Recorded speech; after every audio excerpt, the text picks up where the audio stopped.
Welcome to மகே maths class. இன்றைக்கி நம்ம என்ன பார்க்க போகிறோம்னா 6ஆம் வகுப்பு 2ஆம் பருவம் 3வது பாடம் பட்டியல் லாபம் மற்றும் நஷ்டம். இதில் எடுத்துக்காட்டு 3.4 தான் பார்க்க போகிறோம். இதுக்கு முன்னாடி எடுத்துக்காட்டு 3.3 வீடியோ போட்டிருக்கோம். அதோட லிங்க் டிஸ்கிரிப்ஷனில் இருக்குது, போய் பார்த்துடுவாங்க. இப்போ கணக்கு பார்க்கலாம். எடுத்துக்காட்டு 3.4. ஒரு மேசையானது ரூபாய் 4500க்கு வாங்கப்பட்டு ரூபாய் 4800க்கு விற்கப்படுகிறது எனில் லாபம் அல்லது நட்டம் காண்க. 4500 ஒரு மேசையை வாங்குகிறாங்க, அதே மேசையை 4800 விற்கிறாங்க. இப்போ விற்றதுனால அவங்கள்ட்ட லாபம் கிடச்சிருக்கா நட்டம் கிடச்சிருக்கான்னு தான் கேட்டிருக்காங்க கொஷினில். இப்போ நம்ம பார்ப்போம். மேசை எவ்வளோதுக்கு வாங்கியிருக்காங்க? 4500 வாங்கப்பட்டிருக்கு. அந்த வாங்கின விலை எவ்வளவு? 4500. அந்த 4500 நம்ம அடக்க விலைன்னு வச்சுக்கிறோம்.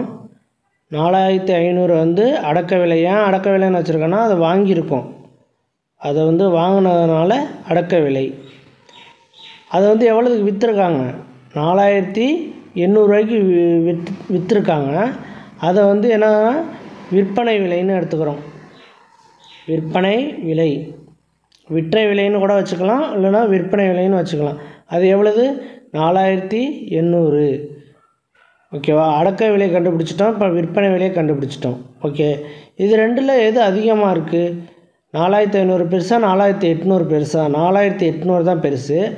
அப்போ அடக்க விலை லெஸ் தென் விற்பனை விலை. விற்பனை விலை நமக்கு அடக்க விலை கம்மியாக இருக்குது, விற்பனை விலை அதிகமாக இருக்குது. அதனால தான் நான் லெஸ் தென் குறிப்பு போட்டிருக்கேன். இப்போ விற்பனை விலை அதிகமாக இருந்துச்சுன்னா நம்ம லாபம் ஃபார்முலா யூஸ் பண்ணணும்.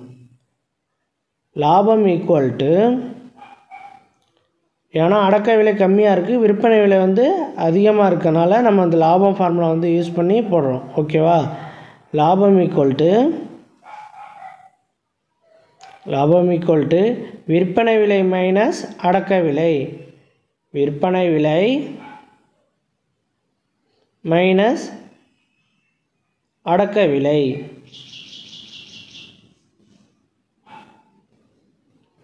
அடக்க விலை ஈக்குவல் டு எவ்வளவு விற்பனை விலை நம்ம கண்டுபிடிச்சி வச்சுருக்கோம். இங்கே விற்பனை விலை 4800. 4800 மைனஸ் அடக்க விலை எவ்வளவு? 4500. அடக்க விலை ரூபாய் 4500. இது ரெண்டுத்தையும் நம்ம சப்ராக்ட் பண்ணோம்னா நமக்கு ஆன்சர் கிடச்சிரும். ரெண்டையும் நம்ம கழிச்சோம்னா ஆன்சர் கிடச்சிரும்.